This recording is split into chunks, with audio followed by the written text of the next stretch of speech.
Hello again and welcome to another art progression video. Very excited to walk us through the painting of Predator X. So I've been reading the Predator versus ... series of comics that Marvel Comics has been putting out. I think I missed Black Panther and Wolverine, but I got the Spidey one, which led directly into Predator kills the Marvel Universe. And one of the characters in that story is a captured Predator that had been put through the rigors of the Weapon X program. I forget the actual name, it's something else. Weapon P, maybe.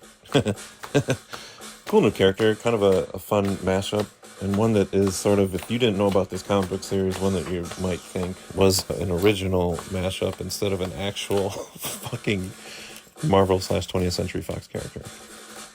We start with some reference and inspiration from Predator Kills the Marvel Universe. Barry Windsor Smith's Weapon X story from Marvel Comics presents some of my toys and some reference for the huge legs and the shoulders, including a cameo from yours truly.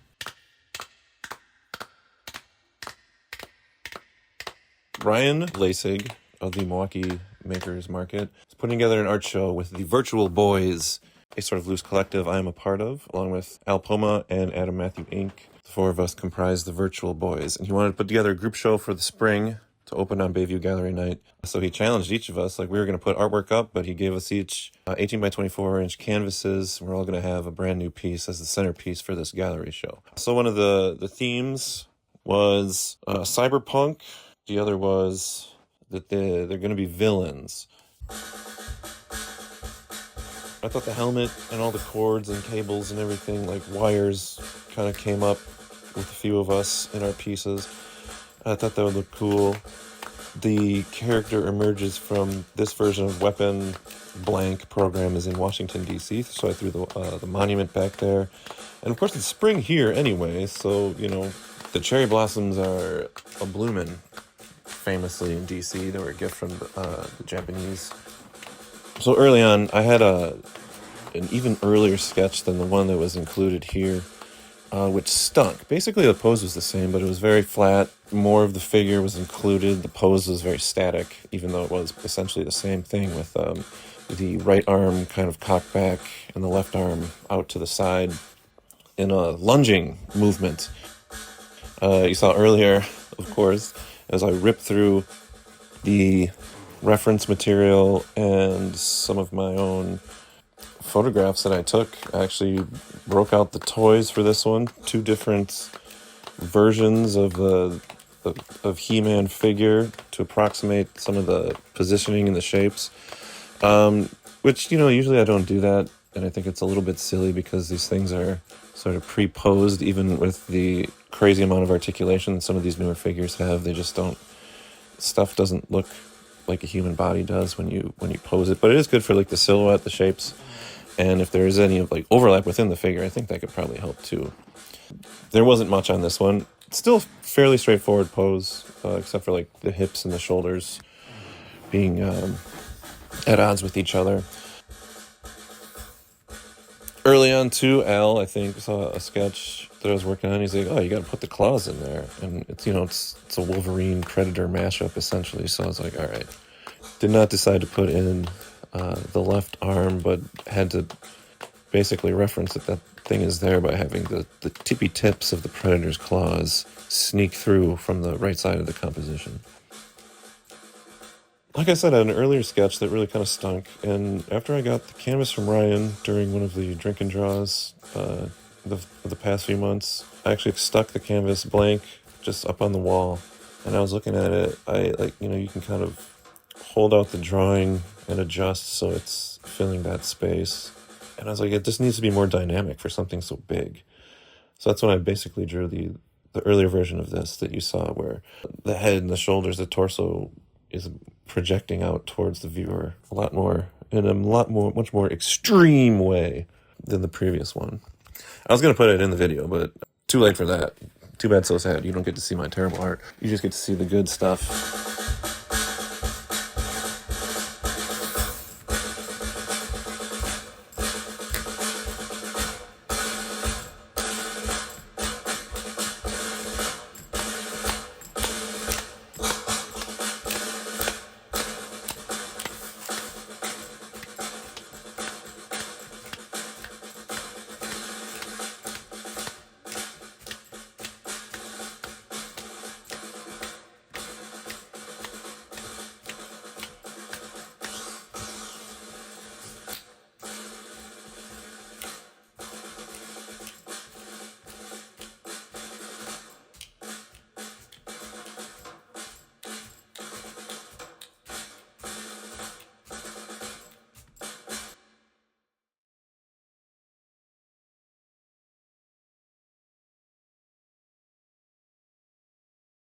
So I was working, I don't even know, 4.5 by whatever, just so it would enlarge accurately.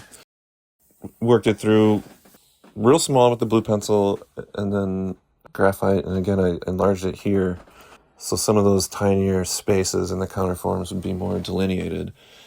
Honestly, not sure if I would do this way again, but it's been a long time since I did a painting, so I just kind of moved the process I would be using for a line art piece that would be colored digitally or painted digitally over to the real world, which I don't know if it was Ryan or Al, again, just asked me, why did you do that?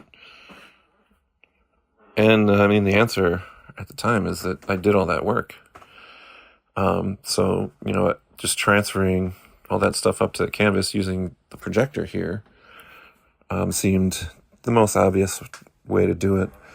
And it, the transfer of the drawing to the canvas went fine. This was a point of tension in the process for me. I didn't know how it was going to go, if it would work at all. But honestly, I think I might, like I said, I think I might just chop this out and either use just like that earlier sketch. I don't think I needed to refine it much more. And in fact, I think I got almost too detailed for this process. It's like a pre-primed canvas thing, and I just used like 4 graphite pencils of, they're all pretty soft. It was like 4B to 6B in the transference of the drawing to the canvas. Like I said, though, this is like, at this point, the 3rd time I drew the same picture at the 3rd different size. So the tediousness of getting away from the pencil and into actual paint using the brushes on canvas was a lot. I don't even know how else to describe it. But I felt so free as soon as I could turn this dumbass projector off and just put the pencils away.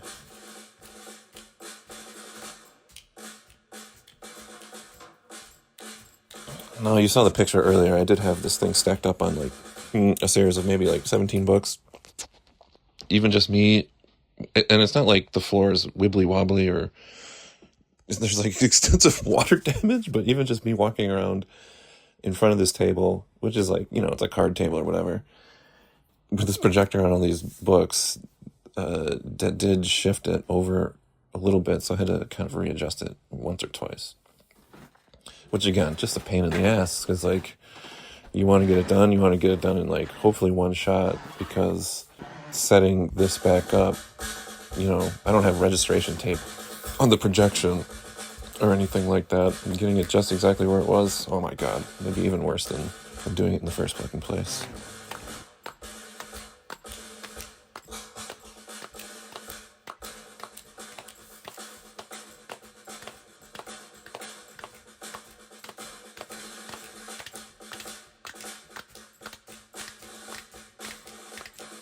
Anyway, so here we are.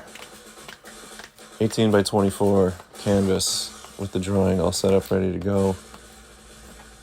Started in the background, and I just had to start filling in shapes. I know that. I'm not going to mess around too much with very light washes or anything. I knew I had to like fill in, not just color and make the picture, but actually putting the paint into the canvas so that it builds that surface up and it's nicer to paint on and becomes a painting, a whole painting, instead of just like, at this point it's a color by numbers. Although I do like the way that the negative shape looks on that background, kind of half filled in. And I realized, I guess at some point I was like, all right, let me just like paint these pencil lines, because the graphite's it's loose. It was a soft lead. It was loose on top of there.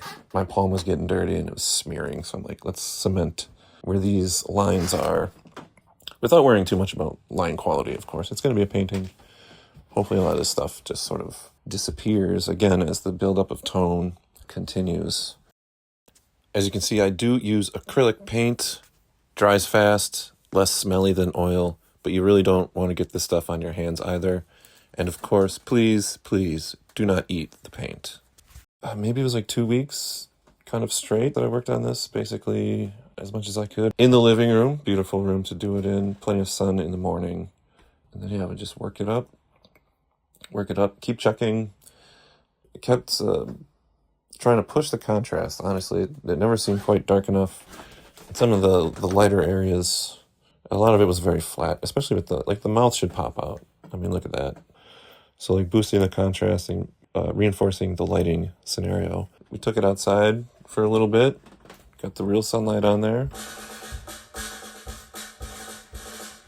Figuring out how to paint that fucking river too back there.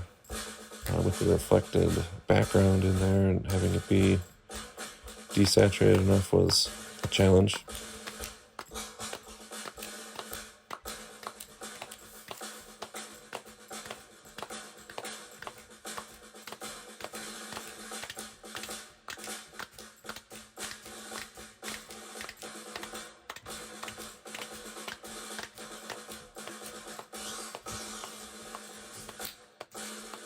Okay, so here we are, almost showtime. This is the hidehouse, inside which you will find the Milwaukee Makers Marketplace.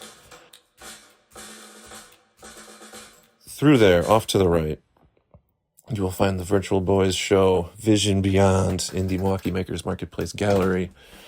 And it's a wonderful show.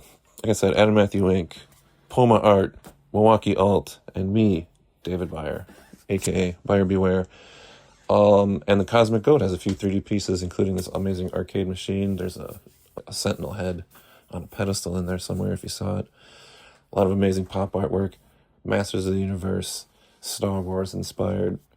Adam brought like a lot of the horror characters out. Ryan throwing up that theme of the villains was a challenge.